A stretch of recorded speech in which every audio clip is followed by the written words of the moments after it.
Hello बच्चों, let's read this question and the question says that the perimeter of a parallelogram is 140 centimeter if one of the sides is longer than the other by 10 centimeter.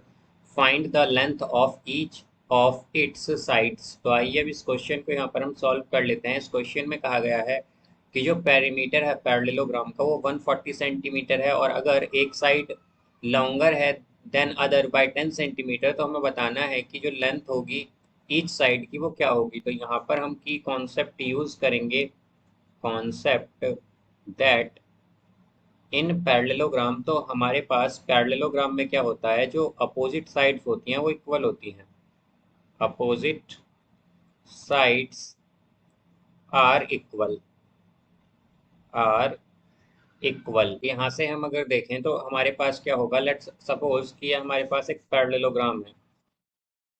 ये क्या है हमारे पास, एक parallelogram. अब parallelogram में क्या होता है, अपोजिट साइड इक्वल होती हैं। तो इसे हम मान लेंगे ये ए है, ये बी है, यहाँ पर ये सी और डी।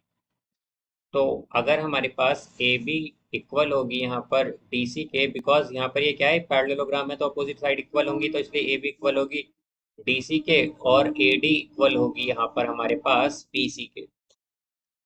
अब यहाँ से हम अगर देखें तो क्या कहा गया है कि जो एक साइड है वो लॉन्गर है अदर से बाय 10 सेंटीमीटर। तो हम मान लेते हैं कि ए बी हमारे पास यहाँ पर एक्स है। ए बी को हमने क्या मान लिया, एक्स। तो जो हम जानते हैं कि ए बी और डी सी तो यहाँ पर इक्वल होंगी, तो यानी कि डी सी भी क्या हो जाएगी, 10 से यहाँ पर ये एक्स ही हो जाएगी हमारे पास। अब यहाँ पर अगर हम देखें कि अगर ए बी और डी सी एक्स है, तो हम क्या कहेंगे कि जो अदर साइड हमारे पास 10 ज़्यादा है वो हम ले लेंगे ए डी।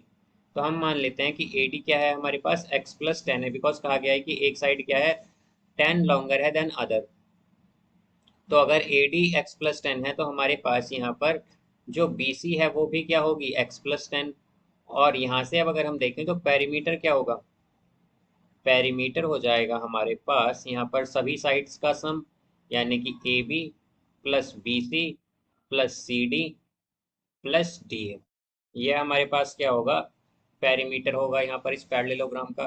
तो अब हम इन्हें ऐड करेंगे तो ए बी क्या है, एक्स, पेरीमीटर आ गया हमारे पास, ये है यहाँ से एक्स प्लस बी सी है यहाँ पर हमारे पास X plus 10, X plus 10 plus C D है हमारे पास यहाँ पर, या सी डी और डी सी बेसिकली सेम ही है, तो ये एक्स है हमारे पास तो प्लस एक्स और प्लस डी ए। तो डी ए क्या है हमारे पास, डी ए है यहाँ पर, ए डी और डी ए बेसिकली सेम है तो ये क्या आ जाएगा, एक्स प्लस 10। और हमें पेरीमीटर गिवन है यहाँ पर 140 सेंटीमीटर। तो ये आएगा 140 centimetre is equal to x plus x plus x plus x. तो ये क्या होगा, 4x प्लस 10 क्या हो जाएगा, 20। तो हम क्या लिख सकते हैं, 4x is equal to 140 minus 20।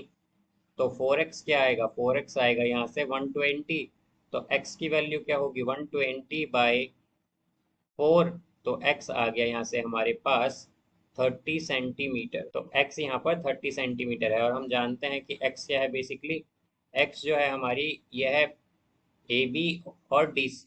X को हमने क्या लिया था यहाँ पर, ये तो एक तो ए बी है और एक डी सी, ये दोनों एक्स के इक्वल हैं। तो हम क्या कहेंगे कि ए बी और डी सी क्या आ गया हमारे पास, ये दोनों इक्वल हैं, तो ये दोनों 30 सेंटीमीटर होंगे। अब इसी तरह अगर हम देखें तो बी सी और ए डी जो हैं ये हो जाएंगे हमारे पास, ए डी और बी सी ये दोनों इक्वल हैं। तो ये क्या है, एक्स प्लस 10 ली थी हमने, तो यानी कि 10 प्लस 30, तो ये आएगा 40 सेंटीमीटर। तो यहाँ पर हमें यही बताना था कि साइड क्या होंगी। तो हम देख सकते हैं कि साइड की लेंथ क्या क्या आई है, ए बी और डी सी की तो लेंथ है 30 सेंटीमीटर और ए डी और बी सी की लेंथ है 40 सेंटीमीटर।